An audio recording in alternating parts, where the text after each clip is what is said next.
అందరికీ నమస్కారం. నేను doctor Madhubabu, endocrinologist, Kurnool. Cholesterol ఈ పేరు వినగానే అందరికీ కంగారు, ముఖ్యంగా డయాబెటీస్ పేషెంట్స్కు. దీని గురించి ఈరోజు తెలుసుకుందాం. యాక్చువల్గా కొలెస్ట్రాల్ అనేది ఫ్యాట్స్లో ఒక రకం. Egg yellow, junk food, non veg items, dairy ఐటమ్స్లో కొలెస్ట్రాల్ ఎక్కువగా ఉంటుంది. ఇదే కాకుండా మన బాడీలో కూడా డైలీ కొలెస్ట్రాల్ ప్రొడ్యూస్ అవుతూ ఉంటుంది. అయితే కొలెస్ట్రాల్లో గుడ్ అండ్ బ్యాడ్ కొలెస్ట్రాల్స్ ఉంటాయి.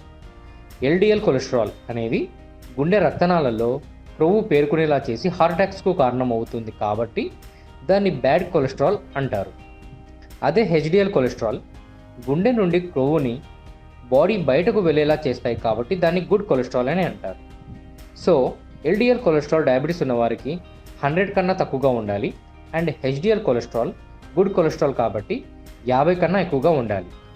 అయితే బ్యాడ్ కొలెస్ట్రాల్ తగ్గాలంటే ఏం చేయాలో ఇప్పుడు చూద్దాం. ఫుడ్స్ విషయానికి వస్తే షుగర్ ఎక్కువగా ఉన్న foods, packaged foods, deep fried items లాంటివి బాగా తగ్గించాలి. రెగ్యులర్గా హోల్ గ్రెయిన్స్, వెజిటేబుల్స్, స్ప్రౌట్స్, అవిసె గింజలు తీసుకోవచ్చు. కుకింగ్ ఆయిల్స్లో వనస్పతి, గీ, పామ్ ఆయిల్ లాంటివి వాడకుండా ఆలివ్ ఆయిల్, సన్ఫ్లవర్ ఆయిల్ వంటివి మితంగా తీసుకోవచ్చు. ముఖ్యంగా రెగ్యులర్గా ఎక్సర్సైజ్ చేస్తూ ఆల్కహాల్ స్మోకింగ్కు దూరంగా ఉండాలి. ఫైనల్గా మీ బ్లడ్ షుగర్ లెవెల్స్ను అండ్ మీ వెయిట్ను కూడా అదుపులో పెట్టుకోవాలి. Thank you.